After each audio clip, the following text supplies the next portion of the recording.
Welcome to the channel. You have stumbled upon the first of its kind docuseries on what it takes to complete and compete in one of the most grueling and competitive marathon canoe races.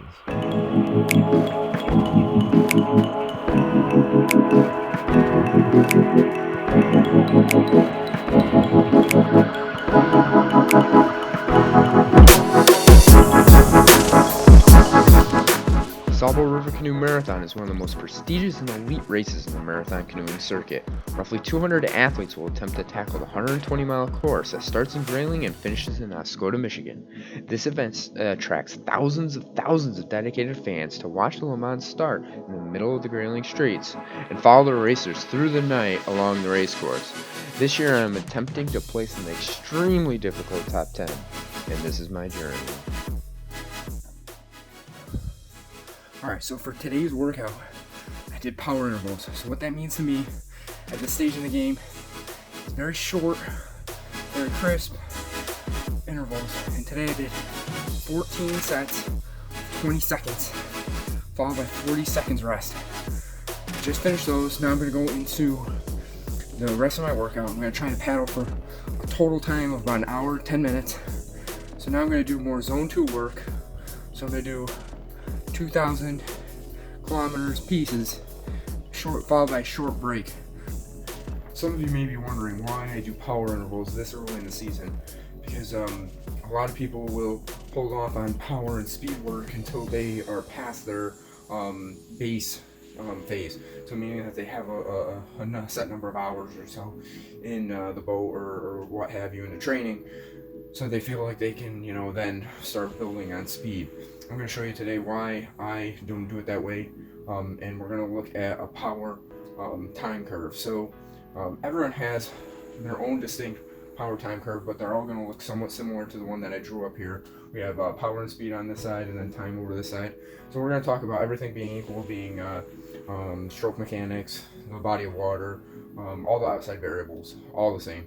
So that way we can actually talk about this, because there's different. This can also, the speed can also be adjusted by stroke mechanics and current and all those types of things. So we have to keep those all constant to have this conversation. So there's three main things that we need to think about when we're talking about paddling performance. Okay, so we have our upper end speed and power. So our max power that I have here in red.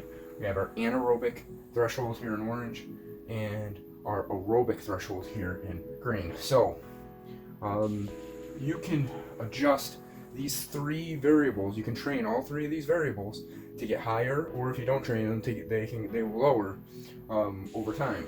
So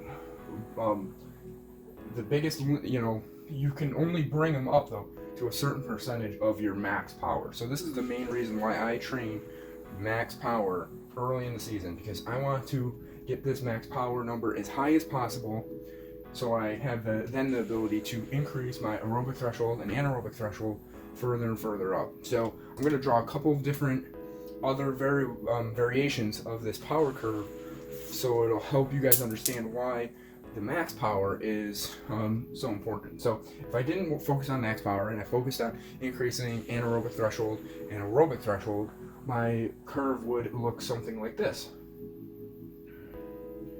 So we would be faster over the long haul and faster in the hour range, okay? So, but I can only, like I said, I can only bring it up so much, okay? And if I didn't, and I only let's draw another one that I didn't focus on max power, I only focused on aerobic threshold, and might look something like this, where it's gonna steep down like this and come here. This means that my anaerobic threshold is going to be closer to my aerobic threshold. So, but if I increase this max power number up to here and I keep the same curve, I can still come and still have a higher aerobic threshold and anaerobic threshold than I did with my max power being here. So this is what's going to raise your ceiling so you can have better performances.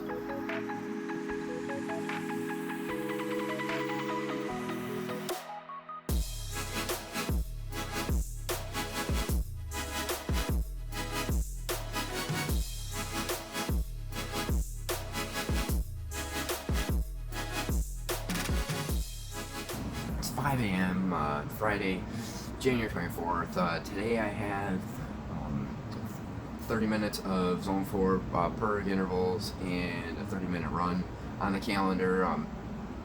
These are the tough workouts, mainly not because of the intensity of the workout, but more that they tend to get boring being stuck down here in the basement. It's easy to get up and go out onto the water.